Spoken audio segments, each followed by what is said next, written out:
Hey, what's good, family? Today's video is going to be a walkthrough of how I took a bunch of Foley samples using this Tascam and turning it into a garage/dubstep kind of beat. Everything except for the bass and then the clap in this video has been used by these samples, or I guess these recordings. The clap is from a free pack, which is from aeonnhp's sample pack, which is absolutely free, which is right here. And this is, I'll leave a link in the description given that it's still available to download. And then the only other thing that is not native to a mic recording is the bass itself, which I'll also cover, I believe is right here. So that one's pretty easy. It's very basic and we can kind of knock that out pretty quickly. But first, before I get into kind of showing you how I designed everything, I'm just going to show you how I recorded all these samples, and then the processing was very minimal. The only thing that I really did was use some EQ to take out the lows of everything except for this kick that I have. And then on the kick itself, I just added some transient shaping. So I really didn't have to do too much to it. The key to doing field recordings in themselves are to try to get the most optimal environment that you can, so that way you get a clean sound. And then from there, everything should be relatively manageable. You know, if you feel like you're like in the studio spending 30 minutes on a single sample, then you're doing way too much work, or you need to re-record whatever it is that you were trying to capture in the first place. So let's go ahead and look at these samples and then we will get started.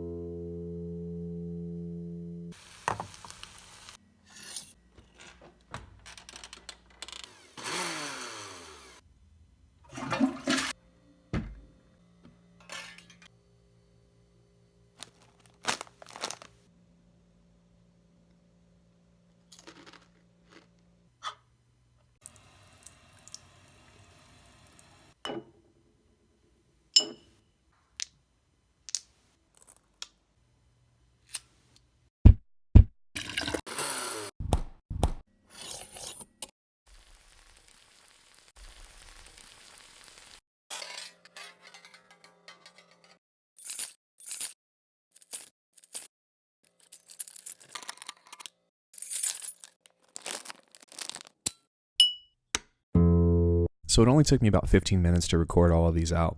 And it was just some random objects that I had in my room and also the bathroom and the kitchen as well. You know, it's super easy to create a really awesome suite of percussion and also resampling into making pads and stuff out of these kinds of things just by, you know, your everyday objects. So let's go ahead and have another listen to what we're working with.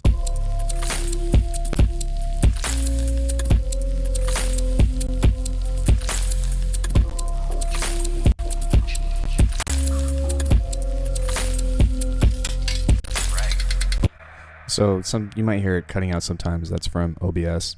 On the actual track, it doesn't do that. I have to say that every time this happens, but yeah. So some things that we want to keep in mind are kind of like what makes this track kind of give it its character is the ambience, and then also this percussion that kind of gives it a swing that pushes the tune forward.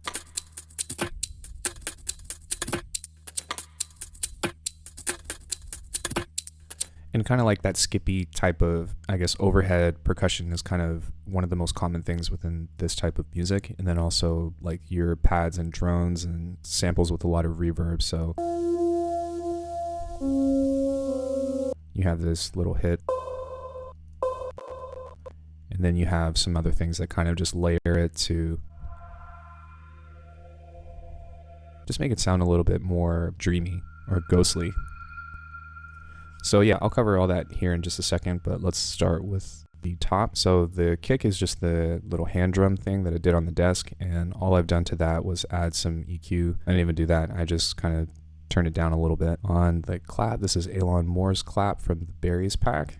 That's the only thing that I did to that. The percussion has some OTT over it, and all of this stuff is just the key samples that I made kind of like chopped up to help layer the clap. So we can kind of individualize each one, and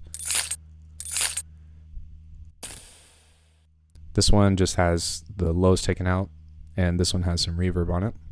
And then this reverse clap here is actually the same one as this one. It just leads up into that percussive hit, so that way it's kind of like sucking in before you hear the transient.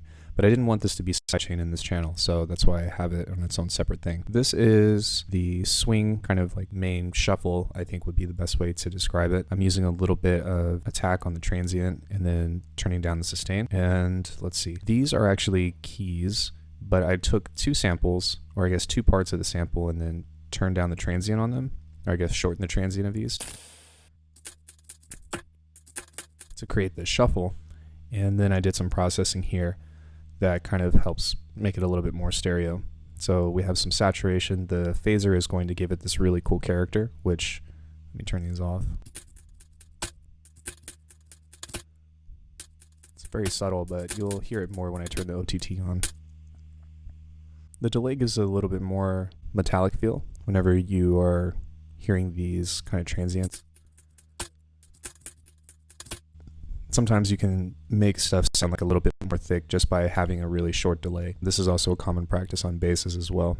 Then we have some EQ, just looks like that. Lows, boosting the highs a little bit at around 12K. Then we have two OTTs. Because this sample is relatively quiet, we can get away with just really pumping out the high end of this, which is good too because it also makes the phaser a little bit more prominent.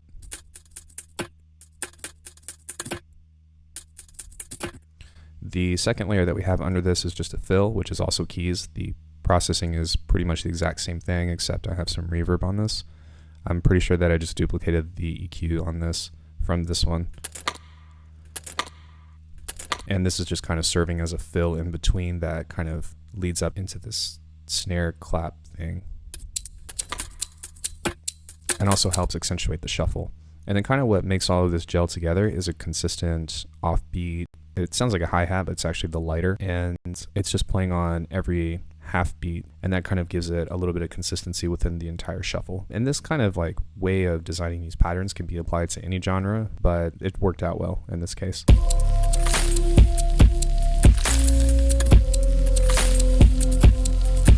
As far as processing goes, I'm pretty sure that I've just taken out the lows like usual and really only left the high end open, and then there's some reverb on here. And this is kind of cool, like this kind of genre uses a lot of reverb on a lot of different, a lot of different instruments, and you can get away with it because the amount of instruments that you're using are generally pretty minimal, and you don't have a lot of other things that are fighting for space. If anything, it adds to the kind of like this cloud, and again, we talked about like making it ghostly, so I wanted to just kind of drag on and not really be so technically tight.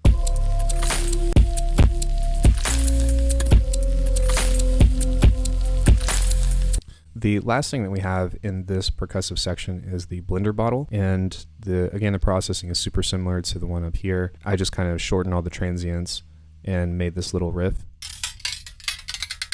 I didn't do any kind of pitching or anything, that was just the sound that came in. And then I've kind of had this little stutter thing right here.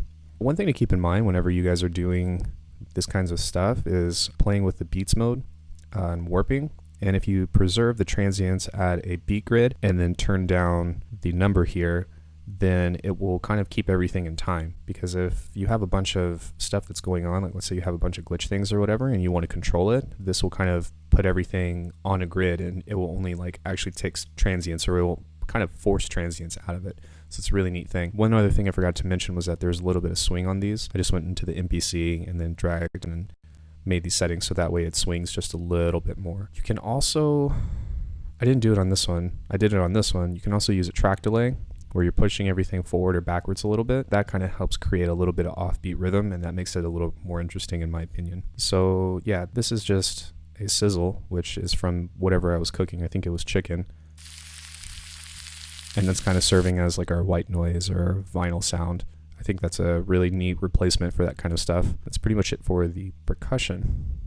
So from here on, the instruments that I used requires a little bit more processing because you're taking something like a dry signal and trying to amalgamate it into something completely different. And these three instances are from that guitar that I recorded. This is kind of neat though. This is the pad, or I guess the lead melody.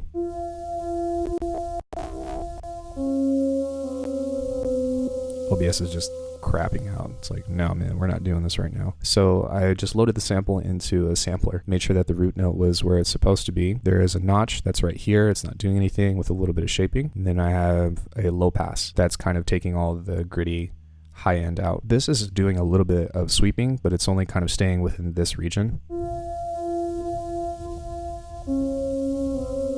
And it's not really like, I don't even know if you'll be able to tell the difference if this is on or off or not. Yeah, you really can't. There's some erosion that's giving it that noise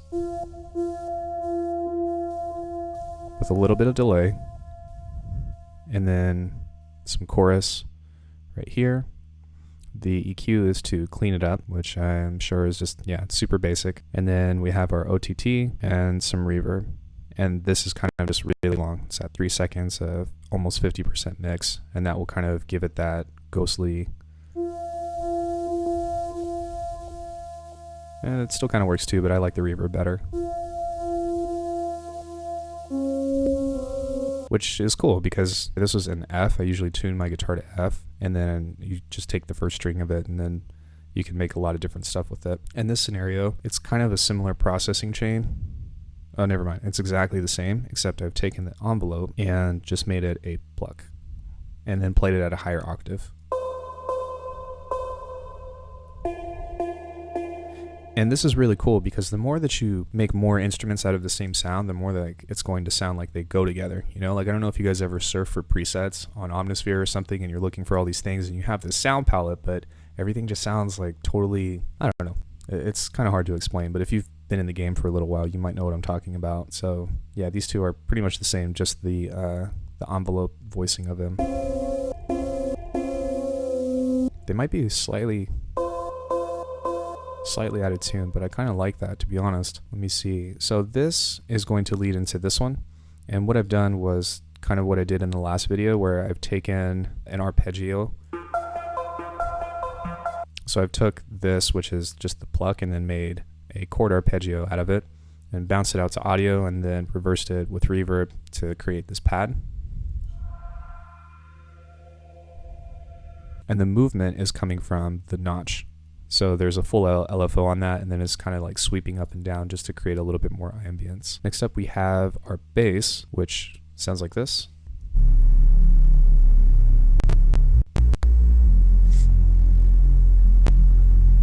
And typically whenever you make bass, you don't really want to have reverb on it, or unless if it's really short, but in this case I can get away with it because I'm high passing everything below 657 Hertz. And it doesn't make a big difference to the sound, but because this is the driving force along with the percussion behind the track, this is what I want to be like what you're paying attention to, because this is what I believe is going to keep you in the pocket. So the reverb on itself is going to give a little bit more depth into the Reese itself. As far as the patch goes, well, it's just a Reese, so the sub is independent. There's 7 sine waves that are detuned. This actually isn't really doing a whole lot, so it's kind of unnecessary, but I was trying to give it just a little bit more high end, so that way whenever you have a Reese and you're low passing it, if you leave a little bit of space with some of that higher frequency, then it will kind of give it a more it will be a little bit meaner. The cutoff is actually coming from the distortion.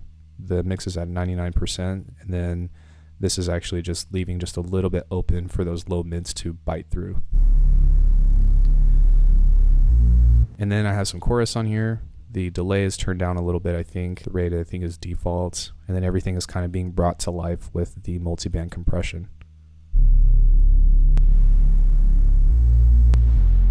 It's a big difference. There's only a few more things to cover. I'll kind of go through them a little bit more quickly because this process is the same as this one, where I took the kombucha sound and made a pad out of it, which came from, here it is, Foley. So as you can hear, I just added a bunch of reverb and then reversed it, and then threw it into a sampler again, where there's some phasing, some chorus, and some reverb to create this cool little drone. It's being played at an octave lower though, so that kind of creates that, I guess, tension on the turnaround where like it's the end of the cycle and it's getting ready to repeat, or it's going to go into something else. That's pretty much it for the Foley. I have 2 more layers, which are both processed the same. They are from recordings of my tutorials. So this is me saying, all right. All right. The only thing that I've done is take out the lows, add some chorus and reverb. All right. And then on this one, I actually loaded this into a Serato sample to make sure that it was in key, and then took a chop from it. And then just kind of, you know, made it seem like it was super deep and low. and did pretty much the exact same processing to it. Vocals are really important within this kind of genre because you want it to be almost kind of like whispering or creeping in whenever you make this kind of music. And it's not to say that you have to have it, but it really does add a lot of depth. Like if you listen to a lot of people that I've been listening to lately, like Azalea, Sublat, Vacant, Ghost Tech, they all have these vocal chops that are either really low or really high pitched to kind of create this interest. And that's why it's cool, because you can sprinkle in these little effects and stuff that you almost like you want to hear again, but isn't really consistent with the rest of the tune. Like you have this main groove that you're listening to along the way, and it's kind of like if you're on a journey and you see like a tree, and maybe you'll see another tree like it, maybe you won't, you don't really know, but you keep moving forward, and it's really kind of neat. I like this genre a lot. That kind of concludes all of the sounds, and these, I guess, aren't Foley, but they were recorded with the microphone, and again, the only thing that I didn't use were the bass and the clap. I did record a clap, but I like this one better, just, you know what I mean? It just, oh, it's not 100% Foley. Big deal. Whatever. It got me this far.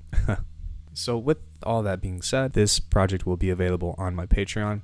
If you guys are already patrons, then this Foley 2019 process pack or whatever is already available. It's already been up for, I think, like a month or so. I've just been waiting a long time to get a video like this done. It was really exciting, and I'm kind of happy to finally put something out like this, and I hope that you guys find this kind of information useful. I try to do like different stuff, but still relative, if that makes sense, because otherwise you're just going to be watching millions of videos about neurobass, and while I do like that stuff, but yeah, thank you guys so much for watching my content, and happy producing.